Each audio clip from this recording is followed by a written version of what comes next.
नमस्कार, सिंधी आवाज़ मोतीलाल ओसवाल स्टूडियो में आप सभी का स्वागत है। तैयारी करेंगे 10 के दमदार ट्रेड्स की और उसके साथ शुरुआत करते हैं हेडलाइंस के साथ। बाजार ने लगाया तेजी का चौका, करीब 120 पॉइंट उछला निफ्टी। 14 फरवरी के बाद पहली बार 23,000 के पार बैंक निफ्टी में भी खरीदारी। मिड कैप में फ्लैट कामकाज। अदानी ग्रुप के एंट्री से केबल और वायर शेयर टूटे। केआई इंडस्ट्रीज करीब 10% लुढ़का, गिरकर बना वायदा का टॉप लूजर। पॉलीकैब और हेवल्स में भी करीब 4 से 6% तक की कमजोरी। आज बिग स्टॉक्स में किया गया था इन सब का सटीक एनालिसिस। आईटी शेयरों में आज सबसे ज्यादा तेजी। निफ्टी आईटी करीब 2% ऊपर। निफ्टी के टॉप 5 गेनर्स में आईटी के 4 शेयर शामिल। विप्रो 2% ऊपर। बिरला सॉफ्ट और कोफोर्ज में भी 3% की रैली। आईटी के साथ ऑटो, रियल एस्टेट और एफएमसीजी में आज अच्छी खरीदारी। ऑटो शेयरों में भारत फौज करीब 3% का उछाल के साथ कर रहा है कारोबार। साथ ही एमएनएम, आयशर और अशोक लेन में भी तेजी का। वहीं मेटल शेयरों में आज थोड़ी मुनाफा वसूली। बुलिश ब्रोकरेज व्यू से सिटी गैस डिस्ट्रीब्यूशन शेयरों में तेजी। आईजीएल और एमजीएल 3-3% भागे। एक्सिस कैपिटल के मुताबिक सरकारी पॉलिसी और नेटवर्क विस्तार से कंपनियों को मिलेगा फायदा। उधर रिलायंस भी 1% ऊपर। चलिए फिर मिड कैप रेड में आ गया है। वैसे एक बार जरा मिड कैप इंडेक्स देख लेते हैं इससे पहले कि मैं आपको कार्यक्रम का क्रम समझाऊं। मिड कैप रेड में आ गया है। 10 के दमदार ट्रेड्स में गावा सर और अमित सेठ हमारे साथ पिछले शो से बने हुए हैं। ट्रेड बुल्स के सचिदानंद उत्तेकर और निर्मल बैंक से विकास सालुंखे भी जुड़ेंगे अपने टॉप ट्रेड्स के साथ। बिग मार्केट वॉइसेस में आज हम डिस्कस करेंगे मार्केट की टेक्नो फंडा अप्रोच 361 की प्रेसिडेंट अनु जैन के साथ और टेक्निकल अप्रोच डिस्कस करेंगे कोटक सिक्योरिटीज़ के equity research head Shrikant Chauhan के साथ। तो जुड़े रहिए हमारे साथ कुछ दमदार ट्रेडिंग आइडियाज़ के लिए। मार्केट पर एक रुख रखते हैं एक बार जरा। निफ्टी और बैंक निफ्टी भी अब डे लो की ट्रेजेक्ट्री में आ रहे हैं। थोड़ी सी हायर लेवल से प्रॉफिट बुकिंग क्लियरली अब आपको विजिबल है, खास तौर से बैंक निफ्टी में जहां डे हाई से अब करीब करीब हम 250 पॉइंट फिसल चुके हैं। लेकिन सबसे ज़्यादा विजिबल होगी वो मिड कैप्स में। मिड कैप इंडेक्स अब अपने डे हाई से करीब करीब कुल मिलाकर 500 पॉइंट नीचे ट्रेड करता हुआ आपको दिखाई देगा। ऑलमोस्ट 500 पॉइंट नीचे डे हाई से। और एडवांस डिक्लाइन की लाइन देखिए आप, है अभी भी एडवांसेस के फेवर में, फर्मली एडवांसेस के फेवर में। लेकिन जो सुबह था उसके मुकाबले गैप क्लियरली थोड़ा कम हुआ है, थोड़ा नैरो हुआ है। कुछ स्टॉक्स की बात करते हैं। केईआई इंडस्ट्रीज मीनवाइल आज का हमारा बिग स्टॉक और आज का हमारा एक्सीडेंट ऑफ द डे जिसकी बात हुई थी सुबह 10% नीचे। जी हाँ, आप सर्किट लगा चुका है 10% का। पॉलीकैब 8% नीचे। ये एक दूसरा स्टॉक था जो आज हमारे सुबह बिग स्टॉक में शामिल था। यहाँ पर भी करीब करीब 8% की आपको गिरावट दिखाई दे रही है। हेवल्स भी 4% नीचे। पेटीएम, कैम्स, हुडको में अच्छी प्रॉफिट बुकिंग शुरू हुई है। देखिए ये कुछ एग्जांपल्स मैं आपको इसलिए दे रहा हूँ, हुडको का इन पर्टिकुलर मैं एग्जांपल इसलिए दे रहा हूँ आपको क्योंकि ये ऐसे स्टॉक्स हैं जिनमें आपको रैली में बचना चाहिए और रैली में से निकलने की कोशिश करनी चाहिए। हुडको एक एग्जांपल है, यहाँ पर डेलो पर आए हम। उसके अलावा वोल्टास, चोला, ये कुछ और स्टॉक्स हैं जहाँ पर थोड़ी सी प्रॉफिट बुकिंग आपको दिखाई देगी। एनसीसी, आईजीएल, महानगर गैस, ये कुछ स्टॉक्स हैं। भारतीय एयरटेल 2% ऊपर जहाँ पर आज आपको थोड़ी सी तेजी दिखाई देगी। बीरो जी ये थी अब तक की बाजार की थोड़ी सी समरी। अभी काम करते हैं, ट्रेड्स को पिक करना शुरू करते हैं। प्रकाश का बसर अमित सेठ जी पिछले कार्यक्रम से इस कार्यक्रम में भी, और फ्रेश प्रोस्पेक्टिव लेके, नया नज़रिया लेके सचिन जी और विकास सालुंखे जुड़ चुके हैं। आप सभी को नमस्कार, कार्यक्रम में स्वागत है। Sachin ji good morning. आपका आज का कन्विक्शन आइडिया, 2 ट्रेड्स आपके। Good morning Ravindra ji, good morning Anuj ji, good morning to all the panelist. मुझे लग रहा है यहाँ पर एक लॉन्ग शॉट इक्वेशन रखना चाहिए आज के सत्र के लिए एटलीस्ट। जिस तरीके से थोड़ी सी प्रॉफिट बुकिंग है, मुझे लग रहा है यहाँ पर फार्मा स्टॉक्स में थोड़ी सी तेजी बन सकती है, बट उस तरह से पर मुझे लग रहा है फार्मा में सिप्ला में जिस तरीके से स्ट्रक्चर है, पिछले 2 दिनों के कंसोलिडेशन से यहाँ पर एक ब्रेकआउट नजर आया है। 60 मिनट चार्ट पे एक बुलिश फ्लैग फॉर्मेशन है जो एक कंटिन्यूएशन ऑफ द मूव के संकेत होते हैं। तो यहाँ पर खरीदारी करने की सलाह होगी। सिप्ला के फ्यूचर्स में लगभग अराउंड 1510 1512 के आसपास ये ट्रेंड हो रहा है। स्टॉप लॉस आपको 1496 पे लगाना है। पहला टारगेट होगा 1565 का। पोजिशनल टारगेट होगा अराउंड 1580 का। And on the short side ITC में मुझे लग रहा है काफी दिनों से वीकनेस रही है। जिस तरीके से यहाँ पर अभी भी डेटा है, थोड़ा सा अगर पुल बैक मिल जाता है तो आई थिंक 406 तक बिकवाली की जा सकती है।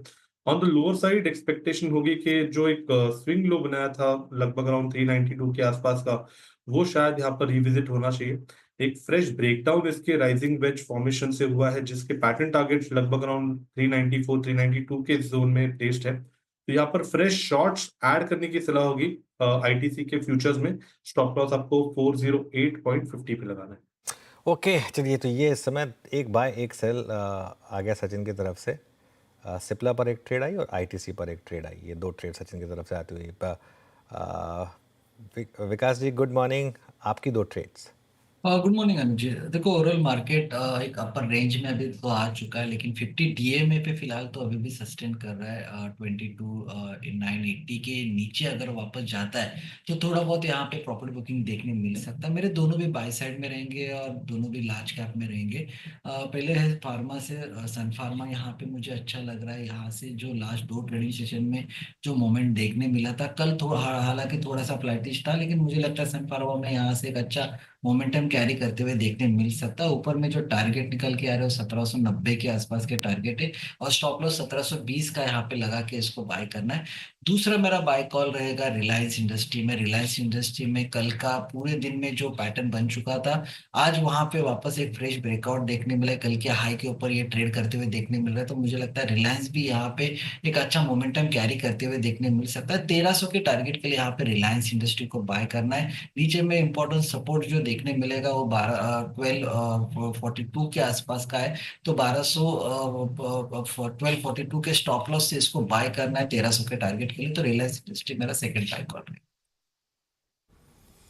ओके, रिलायंस इंडस्ट्रीज पे बाय कॉल है, याद रखिएगा, क्योंकि ये तो इस चैनल का स्वामित्व प्रबंधन रिलायंस इंडस्ट्रीज होल्ड करते हैं।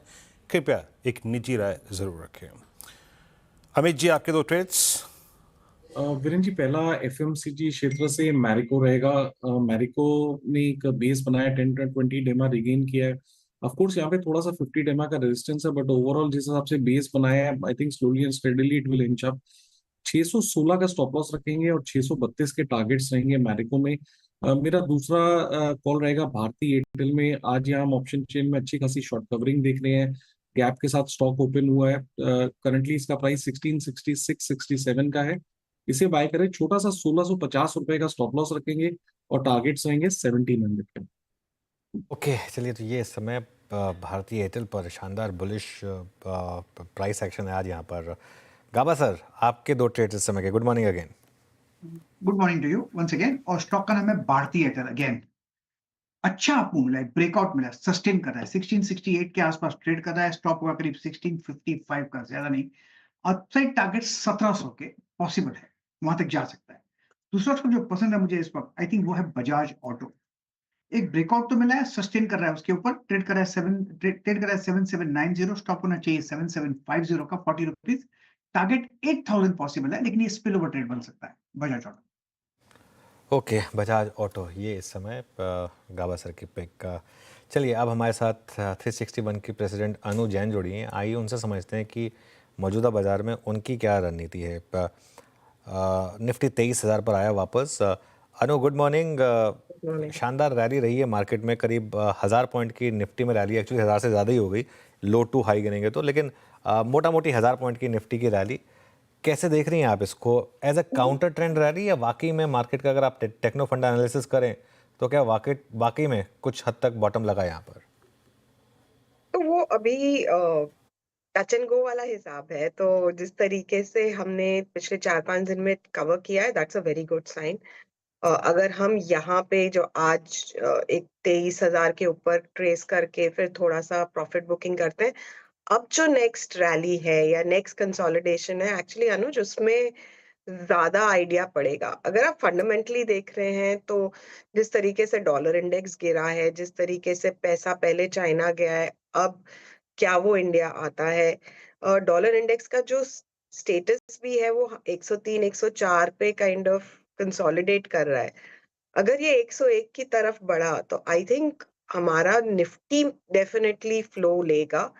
हमने एक दिन देखा था कि वो फ्लोज आए थे, तो वो एक होप बनी थी। अब वो अगले यहाँ से 31 मार्च तक अगर ऐसे 2-3 दिन भी और आ जाएंगे तो कॉन्फिडेंस बढ़ जाएगा। अगर आप वैसे देखें तो जिस तरीके से हम गिरे थे 21,800 तक और एक पुल बैक रैली बनती है, तो वो पुल बैक रैली का जो टॉप एंड था वो 23 एक्चुअली एग्जैक्टली वही है जो आज का हाई था 2380।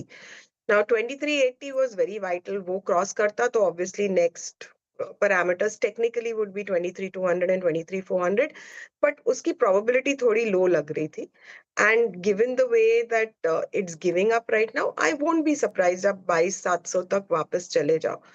Now, do you fall to 22,700? Do you fall to 22,400? Which are the two next two supports? वो बहुत इंपॉर्टेंट आएगा, और वो जोन क्या बनता है. अब हम 22,400 से 23,000 अगर ट्रेड करते हैं, which is upper level than what we traded over the last 4-5 months, I think वो एक बहुत अच्छा साइन होगा कि bottom is made. And I think Nifty पे ये अर्निंग्स का सीजन 15 दिन में है, जहाँ पे अगर आप लगभग 1200-1220 का एक कंसेंसस व्यू लेते हो कि ईपीएस है, तो 18 साढ़े 18 टाइम फॉरवर्ड के ऊपर आप रीजनेबली प्राइस्ड हो, जबकि आपका जो मिड कैप्स है वो अभी भी 1 स्टैंडर्ड डिविएशन फ्रॉम नॉर्मल और लॉन्ग टर्म एवरेजेस है. तो आई थिंक वो एक डिविएशन होगा कि निफ्टी शायद ना गिरे, बड़ा रेंज बाउंड रहे, और आपका मिड कैप स्मॉल कैप खास करके कुछ जो काफी कवर किए, they may again go back to it. But what was a positive thing, and which is what I'm taking, is आपके कल CPSE इंडेक्स ने ब्रेकआउट दिया है, and I would watch that. Breakout देने के बाद it can go down 3-4%, but वो एक काफी वीक इंडेक्स था, उसने पहली बार कल ब्रेकआउट दिया है. वो बॉटम में किस तरीके से ट्रेड करता है, that would be important. Also, given with that, I know I'm going very long, but how the defense stocks do, because world over defense में rally है. Do we follow it up? And हमारे defense के stocks ज़्यादातर PSU side पे हैं. So linking all of those, these are the things to watch out for the next 2 weeks, which would give you an indication. नहीं बिल्कुल, खैर आज का हाई भी जैसा आपने बोला 23,080 ही था, और अब वहाँ से हम 100 पॉइंट, 23,070 था, वहाँ से अब हम 100 पॉइंट फिसल चुके हैं निफ्टी पर, और बैंक निफ्टी पर भी, मिड कैप पर भी अब फिसल रहे हैं. अब देखते हैं ये वो जो सपोर्ट जोन है वहाँ पर आता है या नहीं. 22,850 से 22,900 का वो सपोर्ट जोन था, जहाँ पर हमने बात की थी कि वहाँ अगर मिले तो फिर शायद एक आपको जोन होगा फ्रेश एंट्री का. खैर एनीवे, एक बार मन्नापुरम का इंट्राडे चार्ट लेकर आइए, और मैं आपको बताता हूँ क्यों मैं इसकी बात कर रहा हूँ. क्योंकि बहुत ज़रूरी होता है लोगों को हैंड होल्ड करना और ये बताना कि प्रॉफिट, ना सिर्फ एक ट्रेड लेना बल्कि प्रॉफिट कहाँ बुक करना है. आज सुबह हमने बात की थी मन्नापुरम में कि आज की रैली में प्रॉफिट बुक करिए, आज की रैली को मत चेज़ करिए. आज शेयर में खबर के साथ एक टॉप बन सकता है. 220 से 225 की हमने बात की थी कि यहाँ पर एक नियर टर्म पीक यहाँ पर शेयर में बनेगा, और 3 दिन पहले हमने इसको जब बिग स्टॉक में लिया था तब वो 200 रुपये पे था, और वहाँ से अब 220 रुपये के करीब की रैली हुई.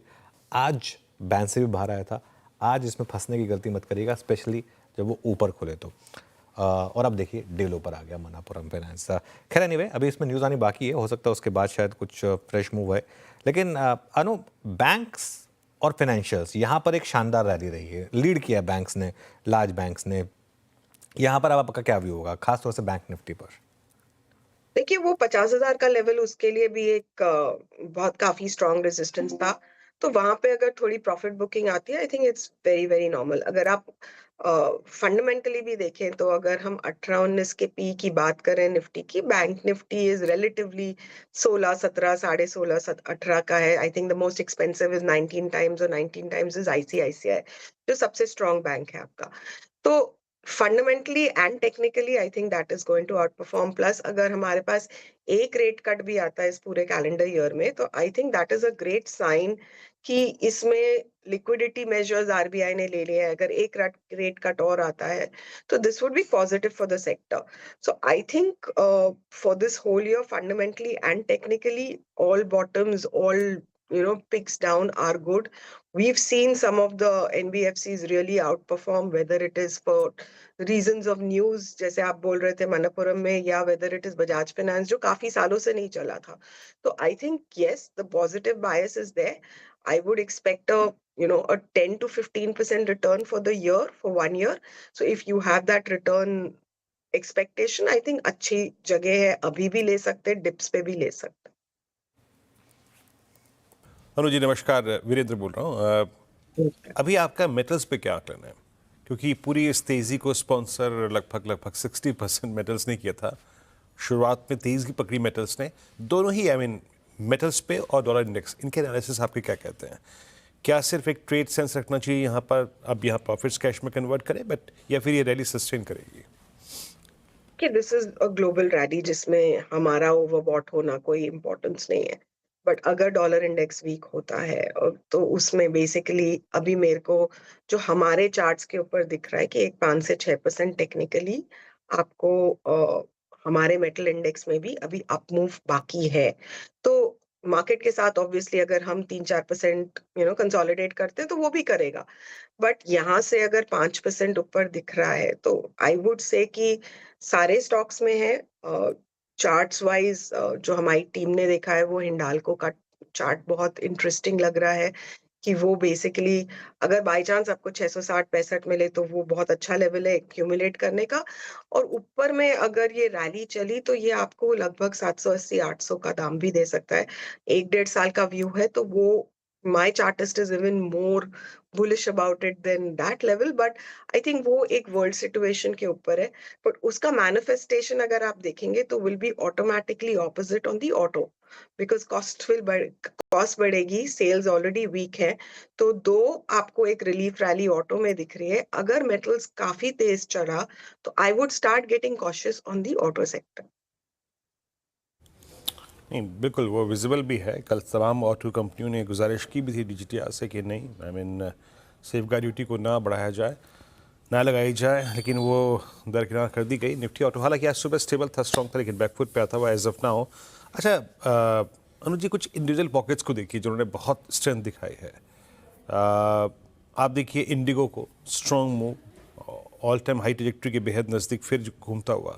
देन भारतीय एयरटेल, केमिकल बास्केट में SRF, यहाँ पर आपका टेक है, इनमें से क्या इंप्रेस कर रहा है टेक्निकली आपको इस वक्त, मतलब टेक्नो फंडा अप्रोच?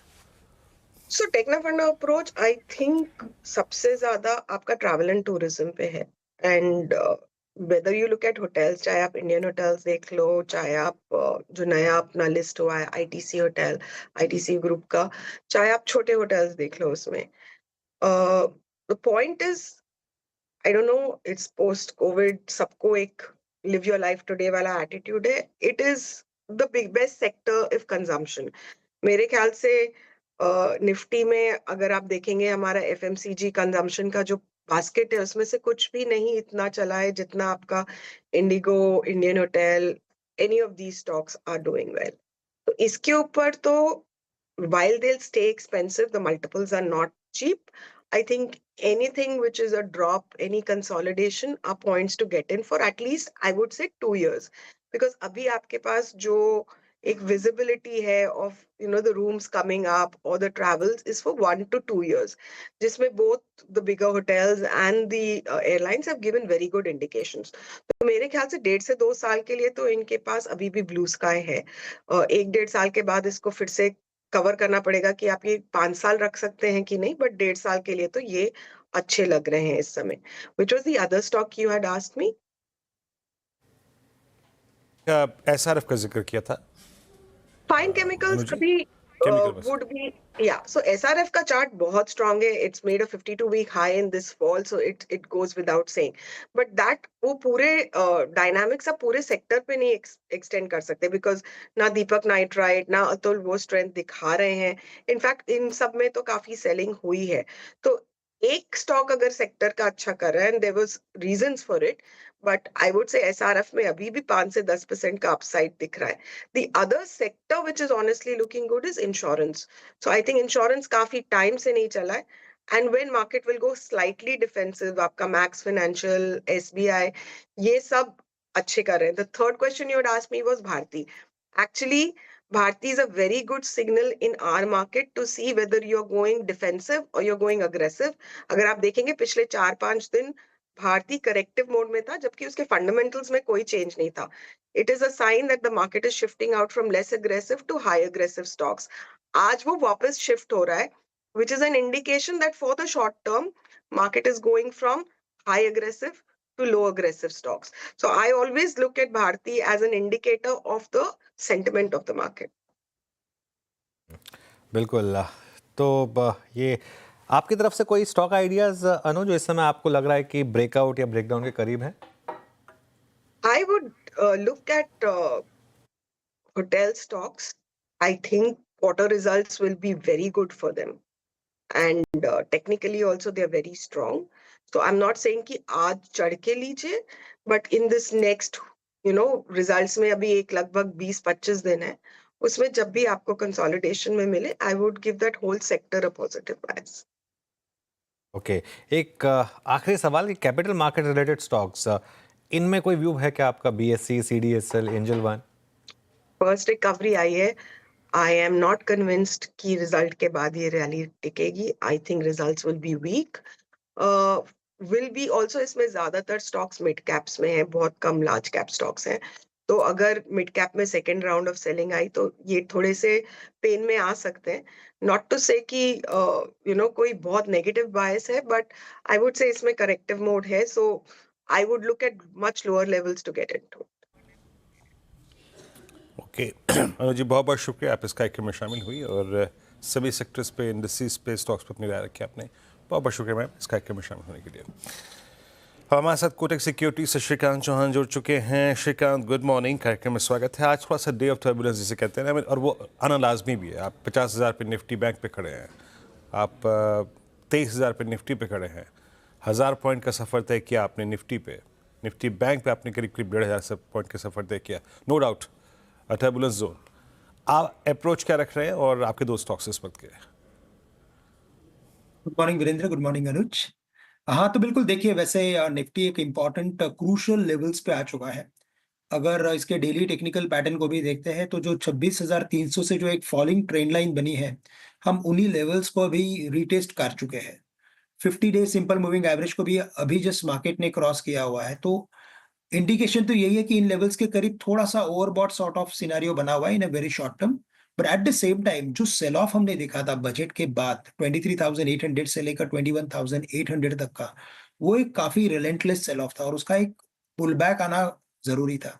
मुझे लगता है ये पुल बैक और भी कंटिन्यू करेगा 23,300 तक. अगर ड्यूरिंग द डे, बिकॉज आज एक्सपायरी डे है, मार्केट अगर करेक्ट होता है और हम 22,950-900 के रेंज में अगर आते हैं तो उन लेवल्स पे हमें लगता है कि लॉन्ग की पोजीशंस बनानी चाहिए. और अगर लॉन्ग की पोजीशंस अगर है ऑलरेडी तो उसे 22,800 के स्टॉप लॉस के साथ कंटिन्यू करना चाहिए. ये मेरा व्यू है. तो इन लेवल से तो मुझे लगता है कि थोड़ा मार्केट कंसोलिडेट कर सकता है, थोड़ा करेक्शन आ भी सकता है. आज मिड कैप स्टॉक्स में भी हम कुछ बुकिंग देख रहे हैं, प्रॉफिट बुकिंग, तो पॉसिबल है कि कुछ करेक्शन आ सकता है. But broadly I am of the view that कि मार्केट 23,300 से लेकर शायद बेस्ट के सिनेरियो हम 23,500 तक भी जा सकते हैं. के लोअर लेवल से फिर रिकवरी आ रही है मार्केट में. 23,030 पर आ गए हैं अब हम वापस. बैंक निफ्टी भी और मिड कैप में भी वापस थोड़ी सी रिकवरी आनी शुरू हुई है. Shrikant, good morning. Stock specific कहाँ आपकी नज़र रहेगी, कौन से स्टॉक्स पर फोकस रहेगा? गुड मॉर्निंग अनुज. तो देखिए वैसे अगर स्टॉक्स की बात करें तो हमने बैंक स्टॉक्स में, एनबीएफसीज में, कमोडिटीज में अच्छी तेजी देखी थी इस मार्केट में. और अभी यहाँ से अगर मार्केट को 200-300 पॉइंट अगर और चलना है तो आईटी का सपोर्ट लेना पड़ेगा, कुछ उन स्टॉक्स का सपोर्ट लेना पड़ेगा जिन्होंने अभी तक ब्रॉडली पार्टिसिपेट नहीं किया, जैसे कि रिलायंस इंडस्ट्रीज है. हमने अच्छी रैली देखी थी 1150 से लेके 1250 तक, लेकिन उसके बाद 4-5 दिन से वो साइडवेज ट्रेड कर रहा है. लेकिन करंट लेवल से भी मुझे लग रहा है कि ये रिलायंस यहाँ से 1300-1320 के लेवल्स दिखा सकता है. रिस्क रिवॉर्ड रेशो काफी फेवरेबल है, तो करंट लेवल से रिलायंस को लॉन्ग करें, 1220 का स्टॉप लॉस रखें. 1300-1320 के टारगेट्स नजर आते हैं. मुझे लगता है ओएनजीसी भी इस पर्टिकुलर रैली में पार्टिसिपेट कर सकता है. और अगर आईटी स्टॉक्स में से अगर किसी एक या दो स्टॉक को चुनना है तो मैं कहूंगा कि यहाँ पे इन्फोसिस देखना चाहिए. इन्फोसिस यहाँ से एक अपवर्ड एक्टिविटी दिखा सकता है 1660-1670. मैं ये नहीं कर रहा हूँ कि आईटी स्टॉक्स में कंप्लीट रिवर्सल है, लेकिन एक शॉर्ट कवरिंग ट्रेंड बिल्कुल बन सकता है. हमें कोफोर्ज भी अच्छा लग रहा है जो 7,750 के करीब ट्रेड कर रहा है. श्रीकांत, ये एचडीएफसी बैंक पे आपका टेक क्या है? फ्रेंकली स्पीकिंग इसका कंट्रीब्यूशन था, लेकिन अभी ये एग्रेशन वाले जोन में, आई मीन 1750 के ऊपर उतना स्ट्रांगली कंट्रीब्यूट नहीं कर पाया है. अभी एचडीएफसी बैंक और आईसीआईसीआई बैंक की प्राइस परफॉर्मेंस पे जो पिछले 5-7 दिन में डिफरेंशियल क्रिएट हो गया है, उसको आप लोग कैसे रीड कर रहे हैं और क्या व्यू क्या है एचडीएफसी बैंक पे? देखिए अभी वीरेंद्र, अगर इसके मोमेंटम ऑसिलेटर को देखते हैं तो एक बात समझ में आती है कि जो इसमें बेरिशनेस था वो तो खत्म हो चुका है. अब इसमें जो है वो कॉन्फिडेंस धीरे धीरे लौट रहा है और मुझे लगता है ये कॉन्फिडेंस तभी बढ़ेगा जब ये स्टॉक 1800 के लेवल्स को क्रॉस करेगा. तो मार्केट में हमने हमेशा देखा है कि जब मार्केट में फॉल होता है तो लोअर लेवल्स पे तो इनफैक्ट कॉन्फिडेंस डाउन हो जाता है लोगों का, और अगर ये इंपॉर्टेंट लेवल्स क्रॉस करेगा तो इसमें कॉन्फिडेंस बढ़ेगा। तो 1800 के करीब जा रहा है तो थोड़ा मुझे लगता है कि और पेस जो रहेगा वो स्लो रहेगा, लेकिन इवेंचुअली लगता है इस पर्टिकुलर राउंड में एचडीएफसी बैंक 1800 के लेवल्स को क्रॉस करते हुए नजर आएगा और हम शायद फिर हायर लेवल्स देख सकते हैं। लेकिन yes, for current levels, from current levels मैं कहूंगा कि इसमें लॉन्ग पोजीशंस को कंटिन्यू करें। बाय ऑन डिप्स की स्ट्रेटेजी बनाए थे तो ज्यादा बेटर है, क्योंकि स्टॉक में बीटा उतना बहुत हाई नहीं है, तो 50-30 रुपए की रैली होती है, इसमें ज्यादा उसके ऊपर होती नहीं है। तो करेक्शन में खरीदे, 1800 तक का टारगेट्स बिल्कुल नजर आता है। ओके, चलिए श्रीकांत, बहुत बहुत शुक्रिया आज हमारे साथ जुड़ने के लिए। और इस शो में अब इतना ही। इस शो को समेटने का समय आया। मार्केट में शानदार रैली, डिप आई, लेकिन उस डिप में वापस बाइंग आ रही है। काफ़ी सवाल होंगे आपके, और उन सवालों का जवाब लेकर कंचन और श्रेया जुड़ेंगे इस ब्रेक के बाद ट्रेडर्स हॉटलाइन में।